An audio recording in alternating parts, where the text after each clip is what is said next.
আজকে আমি আপনাদের দেখাবো কিভাবে পাস্তা এবং নুডলস একসাথে রান্না করে।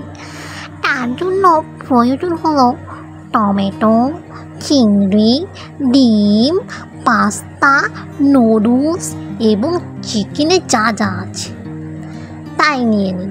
একটা ফ্রাই প্যানে তেল গরম করুন এবং ডিমগুলো ফেটে তার মধ্যে ডিমগুলো ঢেলে দিন।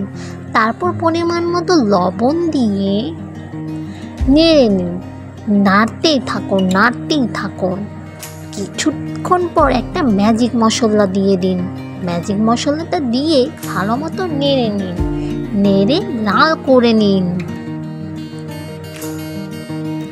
এই পর্যায়ে আমি তা ঢেলে নেব। সেই তেলের ভেতরই আমি চিংড়িগুলি ভেজে নেব। চিংড়িগুলোকে আমি গুঁড়ামরিচ এবং লবণ দিয়ে মাখিয়ে রেখেছিলাম। এই চিংড়িগুলি ভালো করে ভেজে নিব। ভেজে নিয়ে ওই পেয়ালাতেই উঠিয়ে রেখে নেব।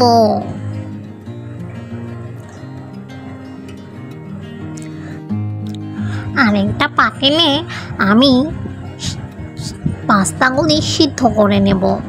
প্রথমে পাস্তাটাকে সিদ্ধ করে নেব। পাস্তা এবং নুডলস একসাথে সিদ্ধ করা যাবে না, কারণ নুডলস তাড়াতাড়ি সিদ্ধ হয় আর পাস্তা আস্তে আস্তে। তাই পাস্তাগুলি সিদ্ধ হয়ে আসলে তখন নুডলসগুলি ঢেলে দেব। নুডলস এবং পাস্তা ভালোভাবে সিদ্ধ করে নেব। পাস্তাগুলি উঠিয়ে নিলাম। একটা কড়াইয়ে কিছুটা তেল নিলাম, তার মধ্যে পেঁয়াজ ঢেলে দিলাম। পেঁয়াজগুলো নাড়তে থাকবো।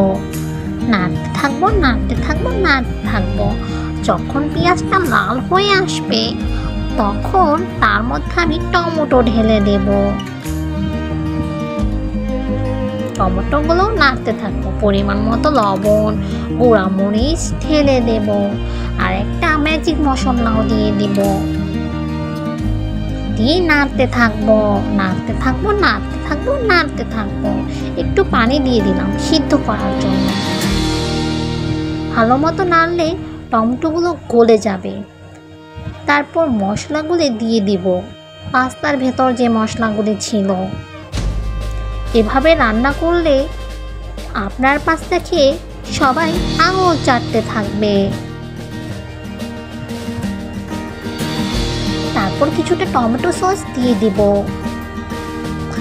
দিয়ে নাড়তেই থাকবো। কতক্ষণ নাড়বো বাবা। তারপর কিছুটা সয়া সস দিয়ে দিব। দিয়ে নাড়তে থাকবো।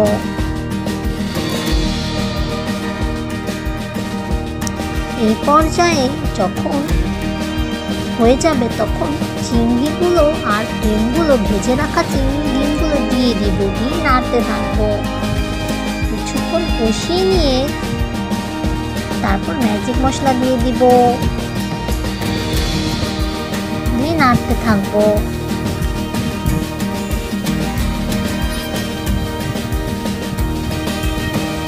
এখন আমি যখন দেখবো হয়ে এসেছে তখন পাস্তাগুলো ঢেলে দেব, সিদ্ধ করা পাস্তাগুলো। তারপর ভালো মতো নেড়ে নেব। নেড়ে নিয়ে একটা ঢাকনা দিয়ে ঢেকে দেব। পাস্তাগুলি প্রায় হয়ে এসেছে। গরম পাস্তা রেডি হয়ে গিয়েছে। পরিবেশন করে ফেলুন। বন্ধু বান্ধব, ফ্যামিলি, আত্মীয় স্বজন যে কারোর সামনে এই মজাদার রেসিপিটা রান্না করে খাওয়ালে সবাই আপনার প্রশংসায় পঞ্চমুখ হয়ে যাবে। Thanks for watching this video. যদি আমার ভিডিওটা সাবস্ক্রাইব না করে থাকুন তাহলে এক্ষুনি সাবস্ক্রাইব করে ফেলুন। Thanks for watching.